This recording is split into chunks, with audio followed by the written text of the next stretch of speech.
and Christian. The word, a venomous hiss, cut through the vibrant market noise. My 15-year-old daughter, a birthday girl just wanting some chocolate, was cornered, tears streaming down her face. 6 older women, their expressions twisted with self-righteous fury, were berating her. My blood ran cold, but then it boiled. These weren't just strangers. They were puppets of my ex-in-laws, people who had tried to steal my daughters, tried to invade my home, and now, through their twisted lies, were trying to shatter my girl's already fragile world. This wasn't just an argument. It was a battle for my family's very soul. And in that moment, I knew I was about to unleash a holy fire they never saw coming. If you've ever felt the searing sting of injustice, if you've ever dreamed of reclaiming your power from those who sought to diminish you, then this story is for you. Hit that like button, subscribe, and prepare yourself, because today you're going to witness what happens when a grieving mother, pushed to her absolute limit, decides to rewrite the narrative and deliver a brand of justice so profoundly satisfying it'll make your jaw drop. My life, just over a year ago, was complicated. My husband, the man I had built a life with, the father of my 2 incredible daughters, then 16 and 14, died in a sudden accident. The grief was a crushing weight, but beneath it, a far more insidious truth festered. His death didn't just leave a void, it ripped open a Pandora's box of secrets he'd carefully guarded. My husband, it turned out, had been leading a double life, an affair, and 2 young sons, orphaned by the same accident that took him and their mother. Imagine that. The world you thought you knew shattering into a million pieces. And the shards, they were cutting my daughters most of all. They were the ones who stumbled upon the truth, not me. It was a trauma that left them reeling, struggling to reconcile the father they loved with the man who had so deeply betrayed our family. Therapy became a lifeline, a safe space for them to navigate the turbulent waters of grief, anger, and profound disappointment. But the drama didn't end there. Oh no. My ex-husband's parents, a couple in their late 70s and early 80s, seemed to view his death as an opportunity. They swooped in, not with comfort or empathy, but with demands. First, they wanted custody of my daughters. My girls, who already felt alienated by their paternal grandparents' insistence on forcing a relationship with their half-brothers, a relationship born of such pain. Then, unbelievably, they tried to move in with us. My home, my sanctuary, invaded by the very people who seemed intent on erasing my daughter's boundaries and emotional well-being. The custody battle was heading to court. The notion of them living with us was a non-starter, a line in the sand I would never let them cross. Life, despite the ongoing chaos, had to continue. This particular week was special. My youngest daughter was turning 15. Her official party was later in the month, but I wanted to make her feel cherished, to give her a little bit of joy amidst the turmoil. So I gave her a budget and set her loose at our local weekend market. This market is a gem, bursting with fresh produce, farm-fresh eggs, artisanal meats, and crucially, a dizzying array of chocolate and sweets, my youngest's particular weakness. I watched her disappear into the colorful throng, a rare, genuine smile gracing her face. It was a fleeting moment of peace. An hour passed. The sun was getting higher, the crowd thinning. A knot of worry began to tighten in my stomach.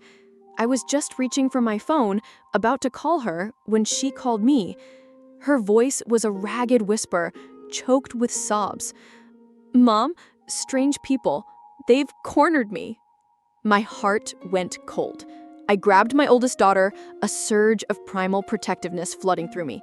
We ran, pushing through the remaining market-goers, following the sound of my youngest daughter's distressed cries. And then I saw it. 6 older women, a huddle of judgment, their faces grim, surrounding my sobbing child. Their words, sharp and piercing, cut through the market noise. Unchristian! How can you refuse your poor grandparents? Be a good big sister to your orphaned baby brothers. My blood ran hot. My daughters were the ones who suffered the most from this betrayal, and now they were being publicly shamed? This was beyond the pale. I moved, a blur of righteous fury, placing myself squarely between the snarling pack and my terrified child.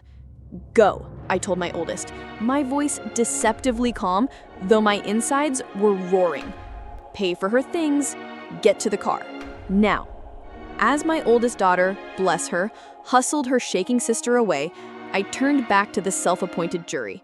Some of them I recognized from my ex-in-law's church, a place I had occasionally attended out of politeness, never truly feeling at home there. How dare you, I hissed, my voice low and dangerous. How dare you accost my child? Their response was immediate, predictable, and utterly infuriating. You are the worst, one shrilled, her face pinched with disapproval. Refusing to obey your ex-in-laws like a good Christian wife? A choked laugh escaped me. A good Christian wife? I spat, the words tasting like ash. The screaming escalated. My voice, their voices, rising in a chaotic crescendo until a market vendor, looking utterly fed up, finally intervened. Everyone, you need to leave. We were expelled. Me, my daughters, and the gaggle of judgmental women who followed us like a flock of vultures, their eyes burning holes in my back. I ushered my girls into the car, my hands shaking as I fumbled with the keys. I could feel their eyes on me as I pulled away. The last image a distorted reflection of their self-righteous faces in my rearview mirror. That night, after my girls were finally asleep, their small forms huddled close, seeking comfort in the darkness, I felt a familiar exhaustion settle over me. But beneath it, a cold, hard resolve began to form. This wasn't over. They had crossed a line. I logged online. I had a single contact left in that church, someone I'd always found to be decent, if a little naive. I messaged him, recounted the horrifying encounter at the market. He was genuinely apologetic, clearly embarrassed. And then he dropped the bombshell. My ex-mother-in-law, that master manipulator, had posted a sprawling, tear-jerking saga on the church's private Facebook group. Her narrative? A masterpiece of victimhood. She painted us, my daughters and me, as cruel, heartless monsters.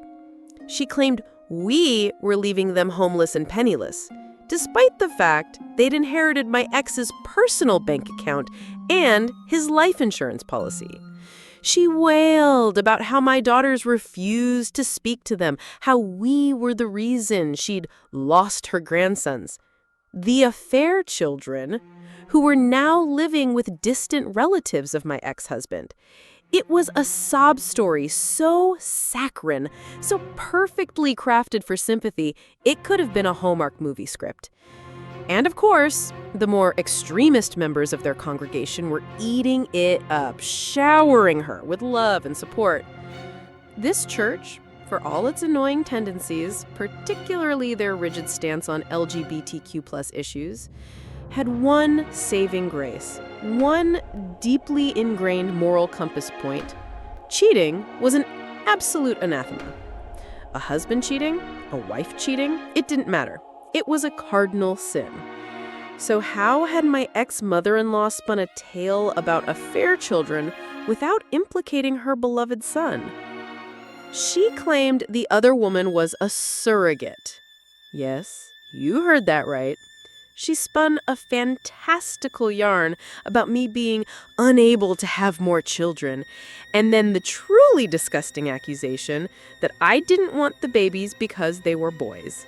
The sheer audacity, the vile insinuation that I would reject a child based on gender, based on a completely fabricated scenario, made my stomach churn. That was it. That was the moment the cold resolve solidified into something steel hard. I was done being the victim, done being the target of their lies, their manipulation, their twisted narratives. It was time to clean up this mess. And luckily for me, fate had handed me the perfect weapon. My divorce had been mid-process when my ex died. That meant I had everything, every damning piece of evidence. And because the divorce hadn't been finalized, there were no legal ramifications for me to release it all. No gag orders, no privacy clauses, nothing. This was going to be biblical. The next day, I was off work. No hesitation. My first stop, a print shop. I handed over a meticulously curated collection of digital files. Oh, they were delightful. There were high-resolution photographs of my ex caught in various compromising positions with his affair partner, intimate, undeniable proof. Then, his text message conversations with her, filled with sickening endearments. But the real gems? The texts and emails between my ex and his parents, where he confessed his infidelity, and they, instead of expressing shock or disappointment, supported him, supported his lies, supported his betrayal. There were also messages from my ex-in-laws harassing me during the divorce proceedings, demanding things, making threats. And then, my coup de grâce, the pièce de résistance, emails and text messages from them sent directly to my daughters, bullying them about their baby brothers. In one particularly venomous message, sent just 2 days after their father died, they called my daughters bastards and blamed them for their father's death, claiming it was their fault because they had told me about the affair, which then led to the divorce. This from the godly grandparents? This to grieving teenagers? I paid extra for everything to be printed on beautiful, high-quality paper, thick, substantial, something that would feel significant in the hand. When I got home, I spent hours meticulously, almost reverently, assembling what would become their downfall. I created custom binders, small, discreet, innocent-looking binders. They resembled the little prayer song packets that churchgoers would pick up on their way into service, the ones used for hymns. The first picture inside each binder? A high-quality print of my ex-husband and his affair partner making out. In my living room. Their faces were clear, unmistakable. And the woman?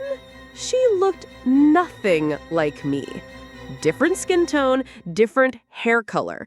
Beneath the photo, I penned an elegant script, ex-husband's name and affair partner's name, love story.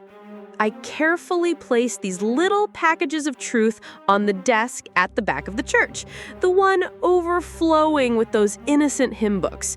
They never checked them. They never had a reason to. Until now. The gossip mill, powered by the collective shock and outrage of a devout, albeit hypocritical, congregation, spun with lightning speed. It was glorious.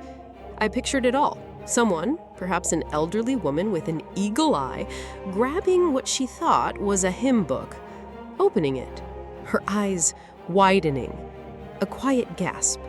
Then a flurry of whispers, spreading like wildfire through the pews.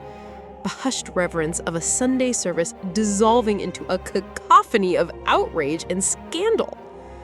The names my ex and his affair partner were called in that church's Facebook group, I can't even repeat them here. The pastor himself had to intervene, posting stern warnings to keep the comments relatively PG-13. The sheer unbridled fury was a symphony to my ears. People were incandescent with rage at my ex-in-laws. Not just for the cheating, but for their monstrous abuse of my daughters. For the lies they had spun, the public shaming, the accusations, the bastard comment. That one hit hard, even among the most conservative members. To call children of a legitimate marriage bastards? That was beyond the pale. And the best part? The irony was so rich, I could taste it. I was still considered in the wrong for the divorce, of course. A good Christian wife doesn't leave her husband, even a cheating one.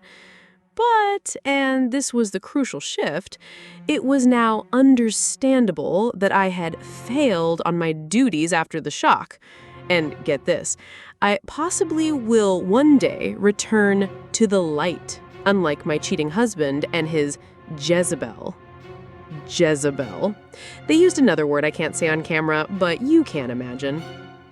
2 apology letters arrived in the mail for my girls, heartfelt and contrite, and an invitation, a truly baffling one, to join the church for support. Oh, the sweet, sweet irony. As for my ex-in-laws, they were shamed into oblivion. The righteous indignation of their fellow church members, fueled by undeniable photographic and textual evidence, was a force they couldn't withstand. They became pariahs. My ex-mother-in-law, the queen of the sob story, posted one final pathetic lament on her Facebook wall. She rambled about feeling alienated, about no one caring for the elderly anymore. She even wished her great son had still been alive, claiming he would have taken care of her and her husband. With what money, I wondered, since I was always the breadwinner. Their reign of manipulative terror was over. The silence that followed was the sweetest sound I'd ever heard. Sometimes justice doesn't come neatly wrapped in a bow from a courtroom. Sometimes it's a quiet, calculated act of defiance. It's about taking back your narrative, exposing the truth, and watching as the house of cards built on lies crumbles. This wasn't about vengeance for vengeance sake. It was about protecting my daughters, honoring their pain, and ensuring that no one, especially not those who claim to be family, could ever weaponize their trauma again.